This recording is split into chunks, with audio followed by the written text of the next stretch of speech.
And welcome to today's second webinar in relation to employment update. We delivered the last one last week, and we intend to circulate both the presentation and the recording after today's session.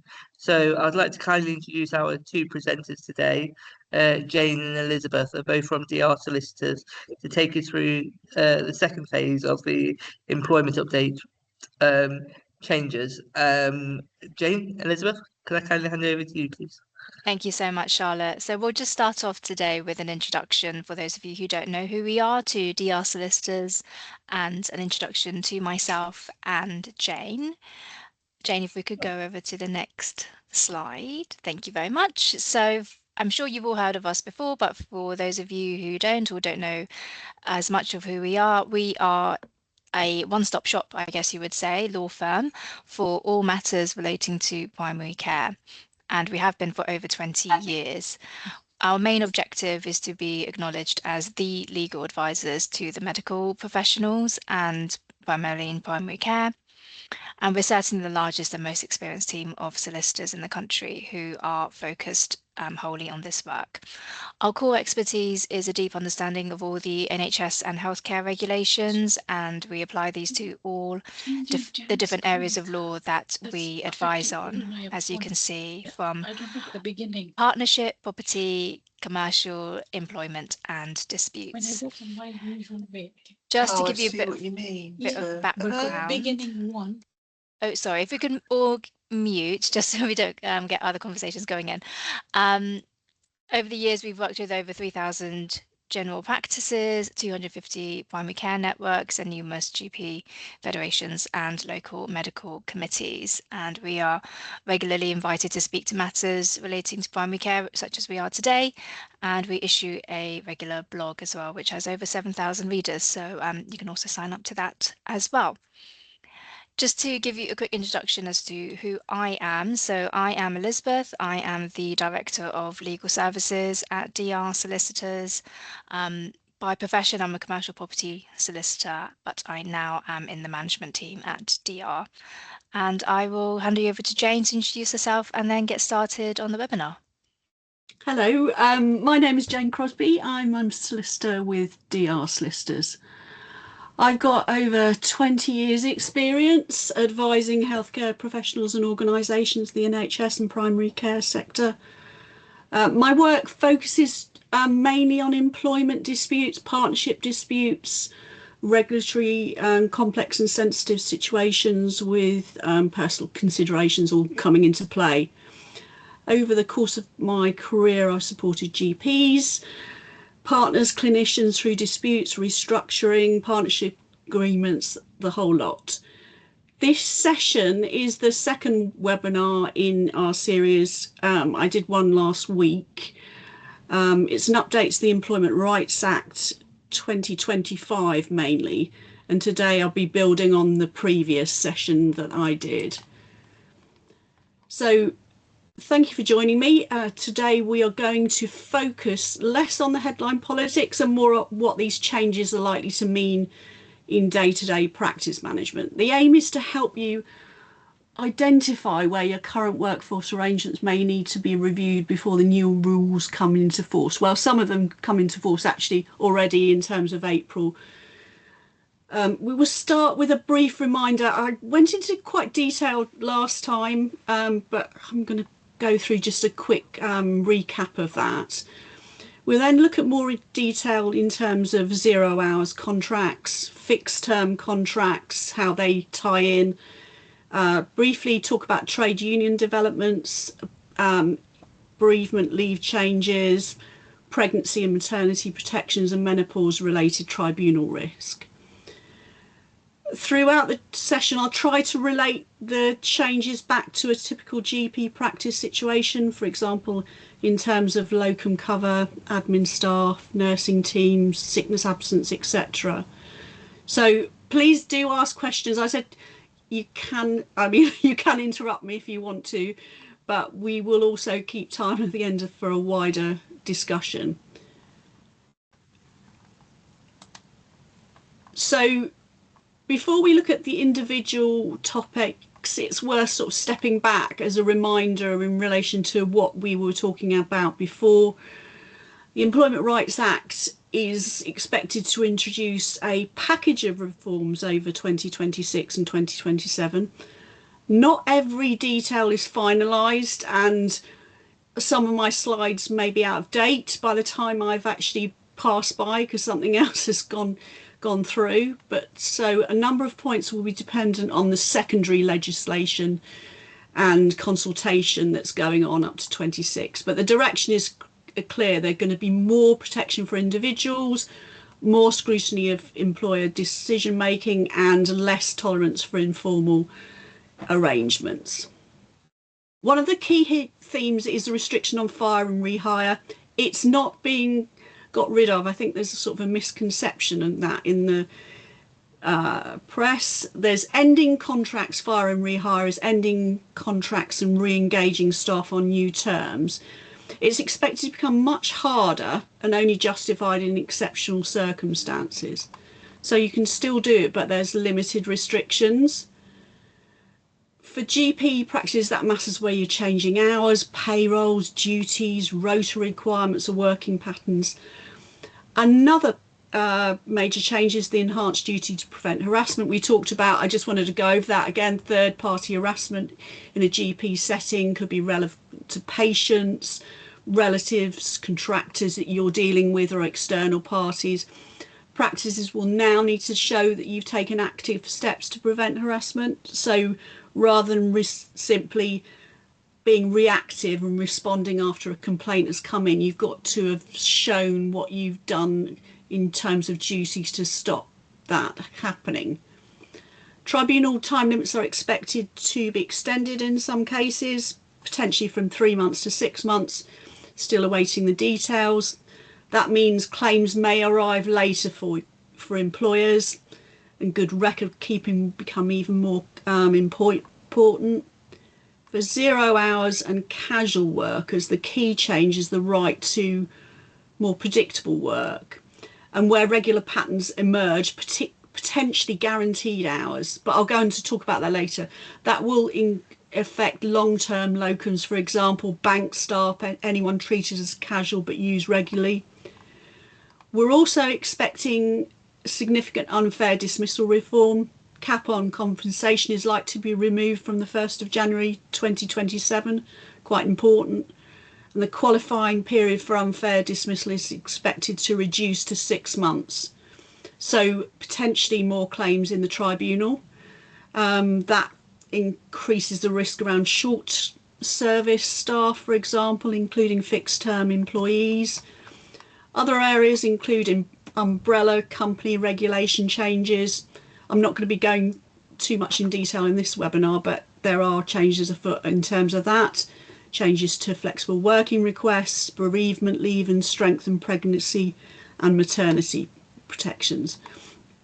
For practices, I think the key practical point is that you can't rely on goodwill. It's got to be a much more process driven in terms of how you're dealing with it, better consultation, better records in terms of how you're moving forward. Let's start with 0 hours contracts, because this is one of the areas most likely to affect GP practices potentially in a practical way. A 0 hours contract, as you may or may not know, is an arrangement where the employer does not have to offer work and the individual on the other side does not have to accept work. On paper, it's flexible on both sides. Again, as in GP practices, this might include locum GPs, I say bank nurses, receptionists, where they're covering rota gaps, so sickness absence or holiday cover or short-term demand. Flexibility for 0 hours contracts is often genuinely useful. Practices are under pressure, so demand fluctuates and it's not always possible to commit to fixed hours. The law is changing. It's not changing in the fact that it's saying the flexible staffing is unlawful, or that practices can never use casual staff. the risk arises where the arrangement steps from being casual to being more guaranteed. For example, someone may start as a locum covering occasional sessions, but over time they work the same days every week, potentially are placed on rota months in advance, attend team meetings, use practice systems. At that point, the written label is not the end of the story, and often it's sort of misconceptions. Courts and tribunals look at the reality of the situation.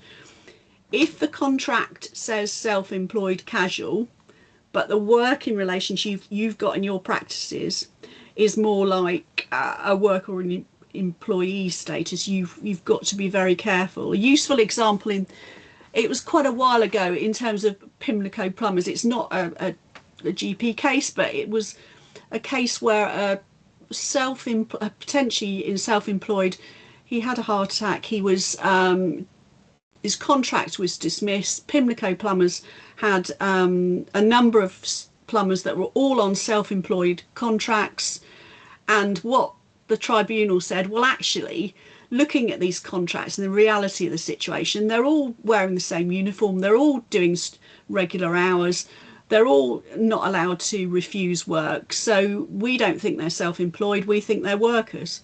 So that's how your mindset is got to be working, because if you've got casual 0 hours contract, what's the reality of the situation? So for GP practices, the question is to ask, is a person genuinely optional cover, or have they become part of the regular workforce? And that's where the Employment Rights Act is going to be looking at, because in Pimlico plumbers it cost them a lot of money. It was significant in terms of holiday pay, because it was across the board. They had to look at changing contracts as well. So upcoming changes in terms of what the government thinks that 0 hours are one-sided flexibility. They believe that there's a flexibility for the employer, but insecurity for the individual. So there's four main area practices need to understand. First, the changes are going to look at guaranteed hours.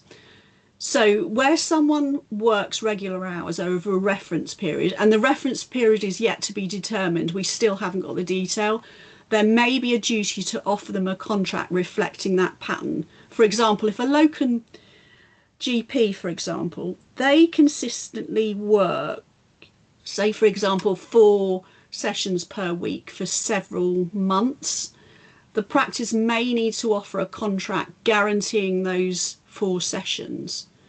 Second change for 0 hours contracts in terms of the Employment Rights Act, the expectation is that workers should receive reasonable notice of shift. That means practices will need to move away from last minute rota planning wherever possible.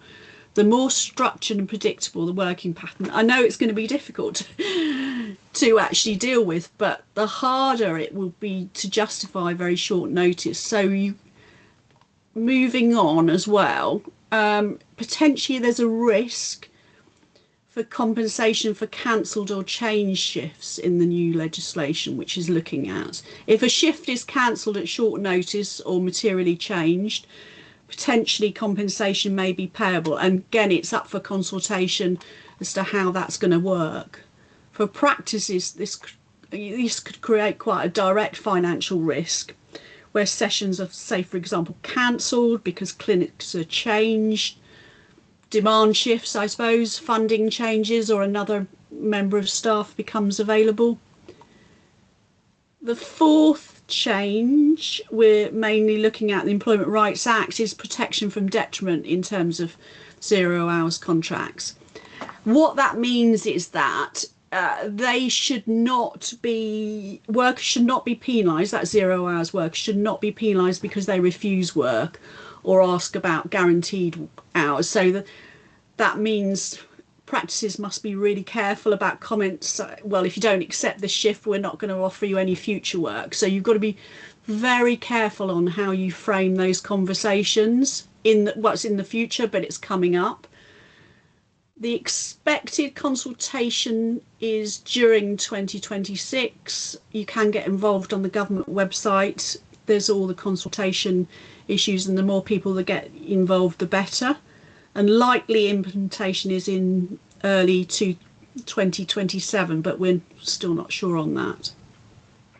That gives you time to prepare, but it should not be left until the final regulations are in force. The safest approach is to start reviewing working practices now and identify when sort of casual arrangements become regular. So just basically doing an audit of what's happening at the moment would be a useful guide. Now, so what does it mean in practice for GP surgeries? These changes. The first impact is reduced reliance on long-term and ad hoc locum arrangements. Practices will still need to use locums, but if someone's covering the same sessions every week for a long period, it becomes harder to argue the arrangement is genuinely ad hoc. The second impact is the potential for guaranteed session obligations. So, as I said, a regular locum working 3 or 4 sessions each week may need to be offered a contract that reflects these sessions. That does not necessarily mean every locum becomes an employee, but it does mean practices need to understand the legal status and the regularity of the working pattern. You don't want to get caught out like Pimlico Plumbers did. How did what are you looking at in terms of these situations? The third impact is rota planning, really, I suppose. Practices may need longer planning horizons. So you've got to have clear cancellation rules, because if you're getting compensation for cancelling for last minute changes, that carries greater cost risk for you. So the fourth impact, and that's leading from what I've said before, is financial risk.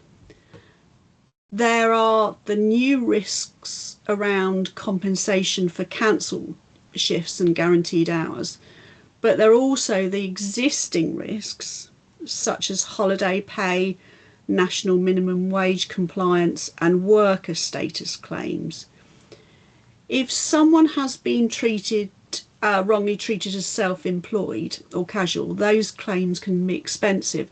So they were still there in relation to the claims of whether you're actually self-employed or not in terms of the tribunal, because the tribunal do a particular test and then go through it. But now with the changes to 0 hours contract, that becomes much more focused, and obviously it's into law in terms of the arrangements you've got in place. There's no excuse for saying, well, the contract was there. The law is there as well in terms of how the changes are being inputted. Let's move on to fixed term contracts. These are very common in GP practices. A fixed term contract is that, obviously, I don't need to tell you, but it ends on a particular date or when a particular task is completed. In general practice, I suppose it includes, you may have maternity cover, long-term sickness cover, maybe you want to cover project roles, admin support, or just even sort of temporary increases in demand. A key point that's often misunderstood is that when a fixed term contract expires and is not renewed, that is what, in terms of employment, is a dismissal in law. It's not just an administrative ending.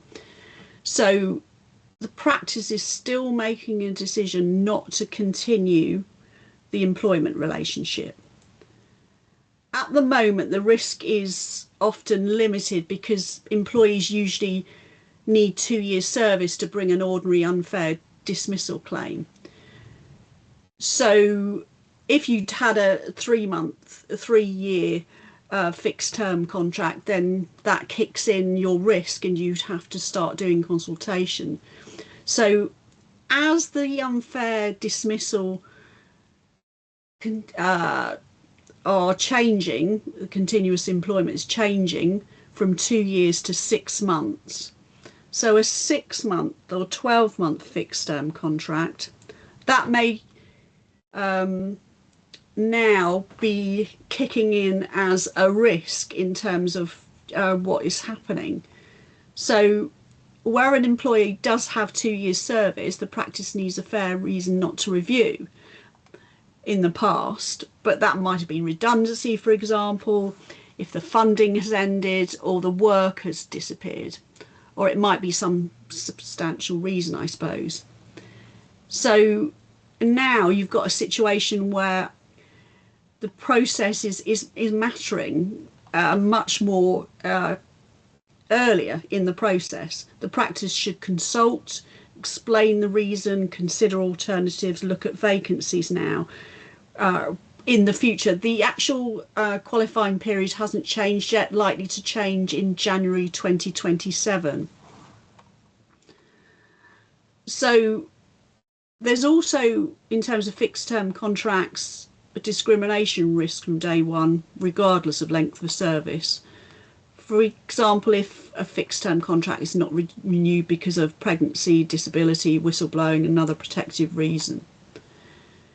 So fixed term contracts are useful, but they're not a way to avoid employment law obligations. So you've got a fixed term contract. You don't think, well, I can just end it after a certain amount of time. You've got to consider now the times. Whereas before, as you said, it was 2 years service. Now it's going to come in more into focus earlier. If you've got fixed term contracts that are for a year, for example, how you're going to deal with those. So, as I said, the practical impact of the reforms is that fixed term contracts are likely to become much more higher risk, especially short term contracts of 6 to 12 months. If the qualifying period is reduced, many fixed term contracts who previously had limited protection will be able to challenge a non-renewal. That means the practice will need to show both a fair reason and a fair process. So you're having to deal with a lot more issues earlier. So it's particularly important for roles that are repeated or renewed. If it's project based and it's not renewed, that's fair enough. For example, an administrator is given a 6-month contract due to workload pressures, and then another 6 months contract. If the work is still there, the role starts to look ongoing rather than just temporary. Similarly, if you've got Rs or PCN funded roles, can be complex. Funding may be time limited. But if the need continues and the role is embedded in service delivery, the practice needs to plan really carefully before simply ending the contract. There's also an overlap, as I said before, with guaranteed hours in terms of what I was talking about with 0 hours contract. So if someone's on a fixed term contract and a casual arrangement works a regular weekly pattern, so they may gain rights linked to that pattern. So practice should not assume that a fixed term label solves the issue. So the practical steps are straightforward but important. Use fixed term contracts only where there's a genuine temporary need. Put that reason to the employee or the staff in writing at the start. Diary the end date well in advance, so don't just leave it and it drags on. Start consultation with anyone early. I know it's quite onerous. All these changes in the Employment Rights Act are going to put a lot of process on the practices.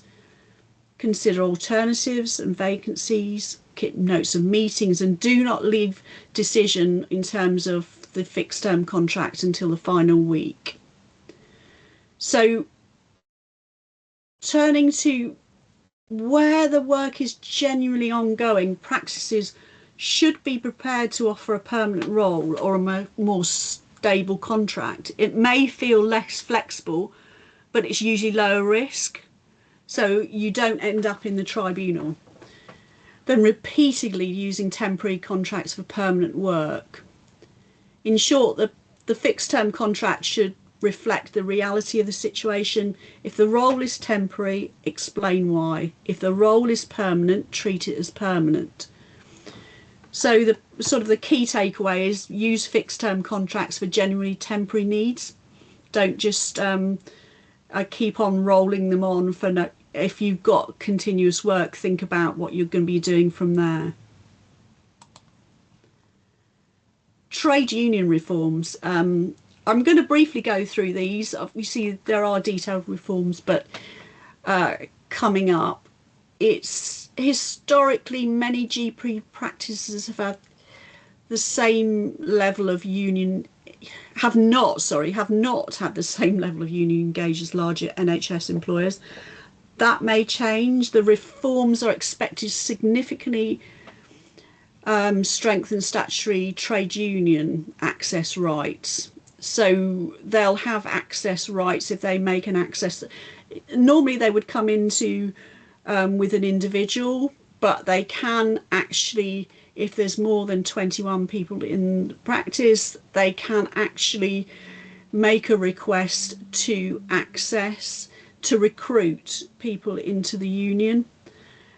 The practical effect is that union involvement may also become much more common, it's including in small healthcare employers and sort of PCN settings. From 2026, they'll have, as I say, a statutory right to access your workforce to recruit workers. So penalty for repeated obstruction to refuse them access. This is only a maximum. This is only if you're repeatedly, and it can go up to 500,000. But that's in the worst case scenario. For GP practice, this does not mean every workplace will suddenly become unionised, but it does mean managers should be prepared for more formal representation in disputes, grievances, restructures, for example. Union involvement is going to be sort of increasing scrutiny of process. So that means the practice will need to show that decisions were consistent. So evidence-based, as I said before, it's a theme running throughout in terms of how we're changing in terms of the Employment Rights Act. It's moving away from this informal chat saying, yes, we're going to be doing this, undocumented conversations. If the unions potentially can get involved in grievances, where they can, in terms of grievances, restructures, contract changes, collective issues, for example. So this is particularly relevant where practices, for example, are changing terms. As we said, in terms of the fire and rehire, reducing hours, ending fixed term roles, or making changes across a PCN, for example. So a decision affecting several employees can quickly become a collective issue. So just bear that in mind, how you're dealing with that. I mean, obviously in any employment situation, communication is key. So communicating early and providing the reasoning behind that change is always really important. Management training, important. Managers need to know how to respond if a union representative contacts the practice, attends a meeting, asks for information, or raises collective concerns. So that the aim is really not to treat it as a threat, if you see what I mean. So often early engagement can reduce risk and help avoid escalation, I suppose. But practices need to be organised and prepared for these changes. Again, these are not, obviously secondary legislation is going to come into force and consultation is still ongoing into how these changes come in.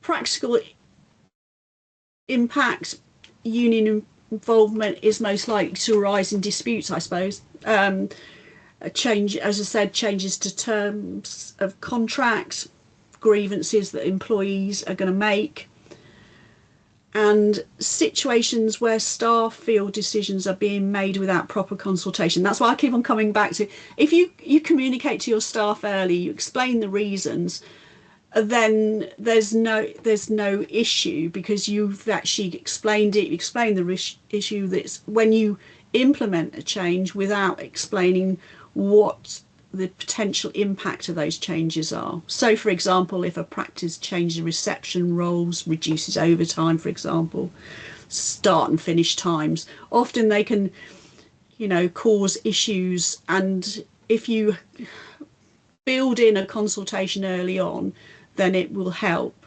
And obviously the Employment Rights Act puts you at greater risk now. The risk is not just an individual grievance. If several staff are affected, you may see a collective grievance or coordinated challenge. I mean, you could anyway, but you've got to be mindful of that. In a PCN context, similar issues may arise across more than one practices, for example, particularly where staff compare arrangements. So the best protection is good communication, as I said. Explain the reason for the change, consult. It should be the three: communication, change, consult. Those are the three sort of takeaways you've got to constantly think about. So apply them consistently. Avoid, I appreciate, be happy if one gets a better deal than another person, then you get other employees disputing that.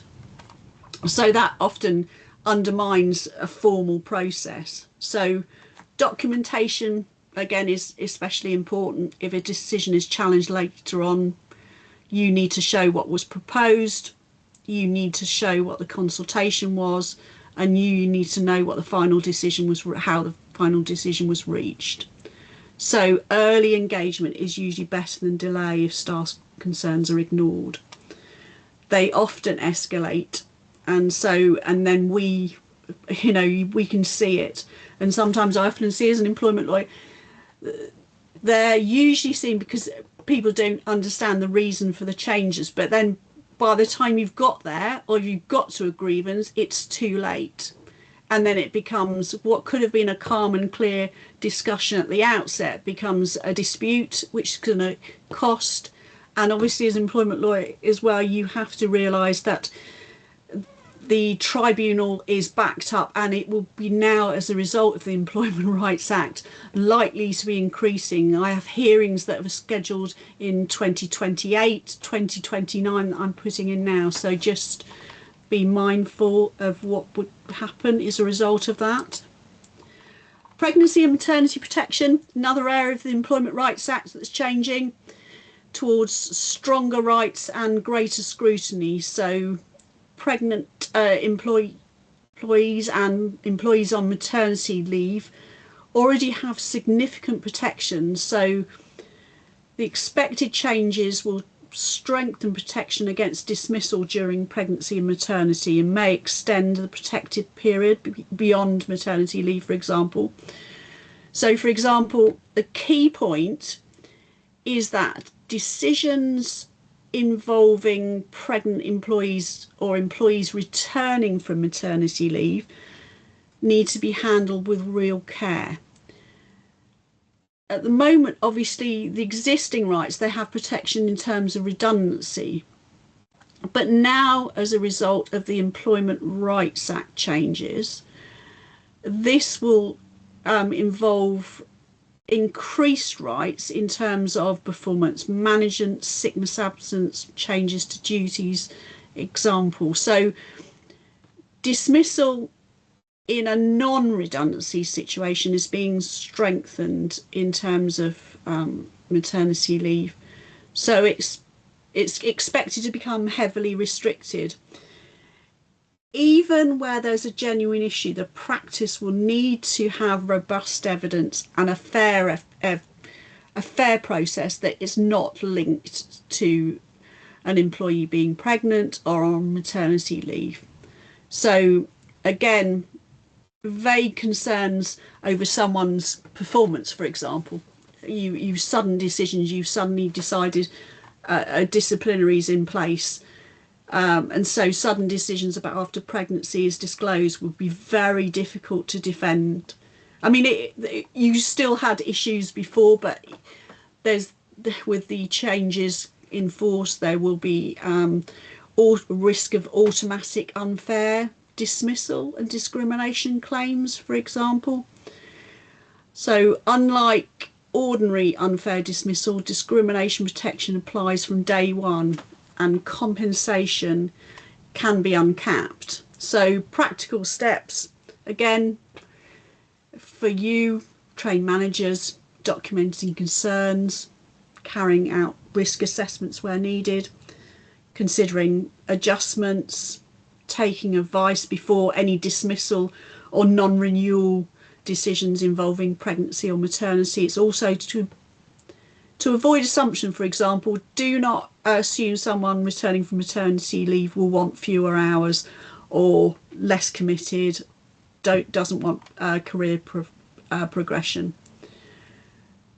I think the safest approach is evidence. Again, so do not rely on any memory, especially in terms of the time difference for them being off on maternity leave and coming back.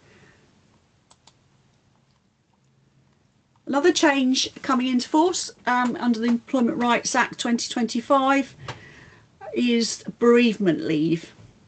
It's expected to expand beyond the current parental bereavement framework.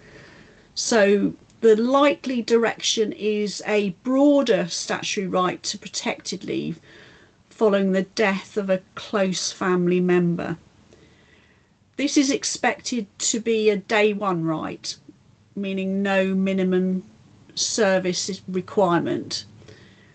There may also be statutory pay depending on the final regulations. Again, this is all subject to secondary legislation. I may end this webinar and it's changed, so you have to bear that in mind. And so there's got to be more flexibility around a bereavement leave and how leave is taken. It may not have to be taken in a single block, for example, because obviously grief and practical responsibilities, they don't fit into one continuous period. For GP practices, the legal change is important, but I suppose also it's the human element. It's one of those moments in terms of bereavement, it's how an employer responds. You can have sort of a lasting effect on trust and morale for an employee. So you should have a clear policy on who to contact, what leave is available, what evidence may be requested, how pay is handled, for example, and how requests for additional time off will be considered. But the policy should not be overly rigid or insensitive. Managers should be trained to respond accordingly, acknowledging the situation. So you've got to bear in mind how the direction of travel again is in relation to this and the changes that are going to come into effect. So in some cases you may consider phased return, I suppose temporary flexibility, remote working from home, altered duties or reduced hours may be appropriate. So it's more, there is starting to be a more focus on this area. Record keeping, I keep on banging on about it, and I suppose as a lawyer we love our records and documents, but record keeping still matters. Practices need to record leave accurately in terms of bereavement leave, especially if the expansion of the statutory bereavement leave. So a poor response can damage employee relations and may create a legal risk for you. So the employee is treated unfavourably for taking bereavement leave. For practices, the operational issue is cover, because healthcare delivery is time sensitive. Sensible to plan how bereavement absence will be covered without placing sort of pressure on the bereaved employee to return too quickly. So have a policy in place. You may need to update it, subject to what the regulations are in relation to how the changes are coming into effect. So, and you also got to look at, because I'm dealing in terms of tribunals, I look at the paperwork and you say, what would the evidence look like if this decision was challenged 6 months later? What have I got in place? Have I got a policy that's up to date? You don't have to, as I said before, you don't have to redo every single policy, but it's just basically having a sense check on what you need to change. You may need to start looking at it now in relation to how you're changing these policies. Strictly, this is not an area in relation to the Employment Rights Act, but I thought I'd mention it because it's obviously becoming quite a hot topic in employment tribunals. Menopause is not a new issue, but it's receiving much greater tribunal and workplace scrutiny. So the legal risk can arise in several ways. Menopause-related treatment may amount to sex discrimination. So it's how you're dealing with an employee who's got menopause-related symptoms. So if they have substantial and long-term adverse effect on their normal day-to-day activities, that could constitute an issue in terms of discrimination. And so there may also be a harassment risk where inappropriate comments are made about menopause. So there was sort of recent cases in relation to this, and it was one case that was brought in relation to unfair dismissal, and it was basically the process in terms of how they were dealt with, and menopause symptoms were taken into consideration in effect that they can amount to potentially a disability. So it's not always they can amount to a disability, but you've got to bear that in mind. So it's how the employee is being treated, how they're feeling, what are their symptoms, are there continual symptoms of a long-term adverse effect? So you've got to look at the effect. So it's not necessarily being dismissed. So for GP practices, the risk often appears through absence management or performance management, for example. And this was what one of the cases was involved in terms of absence management. So an employee may have disrupted sleep, anxiety, brain fog, for example. And so if the practice applies rigid sickness triggers without considering the underlying cause, there may be a risk. So, and that's where tribunals are looking at this. So there's also a sort of, I suppose, a cultural issue. Employees may be reluctant to disclose symptoms, particularly in a small workplace where confidentiality feels difficult. They may feel being judged or less capable, less resilient. So you need to be sort of sensitive and alive to the facts in terms of the conversations that you're having. So you don't need to be medical experts in terms of this issue, but you do need to know when to pause. It's appropriate questions, consider adjustments, and seek occupational or HR advice in relation to menopause system before you plough into a performance management situation, before you plough into a sickness absence issue, because cases like this can provide significant risk to you. So key is not to make assumptions either way. Just don't dismiss symptoms as minor, but also don't assume every issue is menopause related, I suppose. Ask the employee, consider medical advice where appropriate, and document the steps changed. Because tribunals are increasingly expecting employers to investigate and consider adjustments, reasonable adjustments, and avoid. So it's whether you can adjust your sickness absence. So you may have certain rigid timelines when you say, well, actually, if this employee is being off for 2 months, do we need to look at this because of a disability issue related to menopause? So practical impacts for you tends to arise sort of in 5 areas, I suppose: absence, performance, workplace environment, maybe confidentiality and management culture. Rigid triggers can be risky in absence management policies. If an employee's several absences related or linked to menopause symptoms, the practice, you should consider whether it's appropriate to adjust those triggers. So just lengthen them, but you've got to have the conversation, you've got to look at it. So don't discount some absence or manage the issue differently. On performance, symptoms such as poor sleep, concentration issues may affect work. Before moving straight into a formal performance process, managers should consider whether there's an underlying health factor and whether adjustments would help. So the disability sort of is the long-term effects. It's sort of, so you've got to understand how that's affecting that individual, and obviously get occupational health involved if necessary. So adjustments might include, reasonable adjustment might include access to ventilation, I say breaks, access to water, seating position, etc. But obviously occupational health would be a good starting point to actually go through those in terms of dealing with it. On confidentiality, maybe you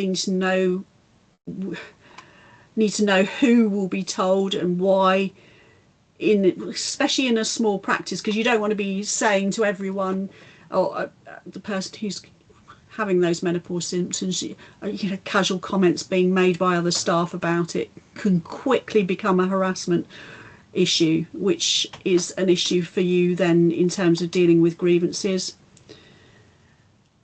A good approach is to invite maybe a private conversation, ask what support may help, consider adjustments, review them after a period of time, for example, keep a confidential record. So this is also an area where, I mean, some businesses have had short, say, menopause policies or guidance notes, which can be useful. It signals that you're actually engaging with the issue and you're taking it seriously. You're not just ignoring it. You've got to manage, you've got a framework to allow. So key takeaway, I suppose, in all of that in terms of is apply sickness, absence and performance process with discretion and potentially consider individual adjustments. So just this slide sort of pulls together all the main risk scenarios, I suppose, in terms of what's happening in relation to what I've been talking about. It's not all the changes in relation to Employment Rights Act. I did go through some of the changes before in my first webinar, but there's a number of other changes that I haven't included. First risk scenario, I suppose, a regular locum treated as a casual worker, but working consistently weekly sessions. So this is a classic risk area. The practice should therefore review whether the arrangement is genuinely casual, so whether casual worker rights apply and whether guaranteed hours may be triggered. So I think that's one of the issues in terms of the risk scenarios. Secondly, I suppose a fixed term contract ending after 6 to 12 months without consultation. Going forward, that's going to be a much higher risk now, because when it changes in January 2027 in relation to the continuous employment of 6 months where you can bring an unfair dismissal claim. So the practice should identify reasons for the non-renewal of those contracts, consult, maybe consider alternatives and document the process. Third, rolling fixed term contracts.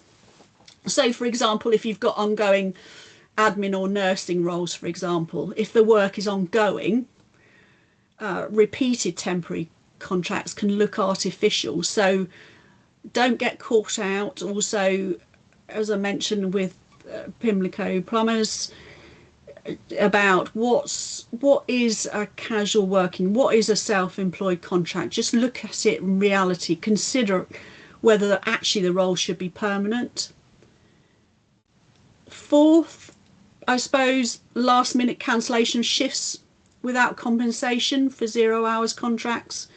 Under reforms, this could create direct liability, so practices should review cancellation rules, notice plan and rota planning. At the moment, this is all under consultation, so potentially updated once it comes in, then we know. But just generally look into how you're dealing with last minute cancellation of shifts. You don't want to do potentially looking on the day.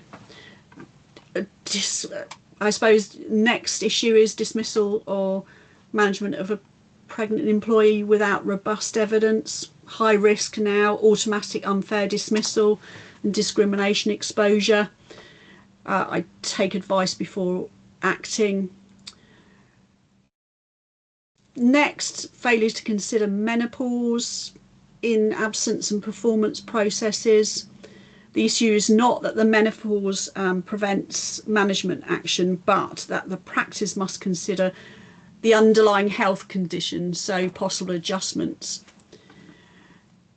So next, I suppose, sickness, absence triggers without discretion. Policies are useful, but they should not be used mechanically. So if you've got a policy in place, don't just think, right, in 2 months' time, we've got to call them in for a meeting. 3 months' time, you've got to look at the situation in the round. Don't just look at those deadlines, because it's an issue, especially if someone's, I mean, normally as you would do with a disability, but menopause symptoms or bereavement may be relevant now. So you've just got to look at that situation. And next, changing terms without proper consultation. As I said, fire and rehires is not. It is going to be heavily restricted in the future. So you need to control contract changes now carefully and consult properly. You might want to consider it now prior to the changes coming into effect. It's not being got rid of completely, but it is changing it. The government just has real concerns about it. And next, collective issues. In terms of where several staff are affected, and if you've changed policies as in terms of what you're doing, in terms of contract changes, trade unions may be getting involved in that increasingly, and so you need to manage communication carefully, so in terms of what's happening. So finally, lack of documentation. I've probably said it too many times in every slide that I've said, but it's a useful guide in relation to how you deal with this Employment Rights Act 2025, because you're thinking, oh God, I've got not another change. But if you have that documentation in place and you can justify it, say for example for harassment, you've got to be much more proactive. It's because of the changes that are widening across the board. If you have, it's a thread running through all of these scenarios. It's documentation. A practice may have to have a fair reason, justify it. So it's a useful closing exercise to ask which one of these scenarios could happen to you in practice in the next 6 months, and start planning for the changes that are coming into effect because of the tribunal risk. So that brings us to the end of this main update. The main message is GP practices should start preparing now, and even where implementation is expected in 2026 or 2027, direction of travel is clear. So the practical steps are to review the casual and working relationships. So I'm happy to take any questions now if anyone has any questions on what I said about this webinar and the one before as well. Thank you, Jane. That's really helpful. I'll just give people a couple of minutes to see if we've got any hands or within the questions. Like I said last time, it's really informative and a lot of information there. So some practices might just want the opportunity to kind of digest it again in their own time. So just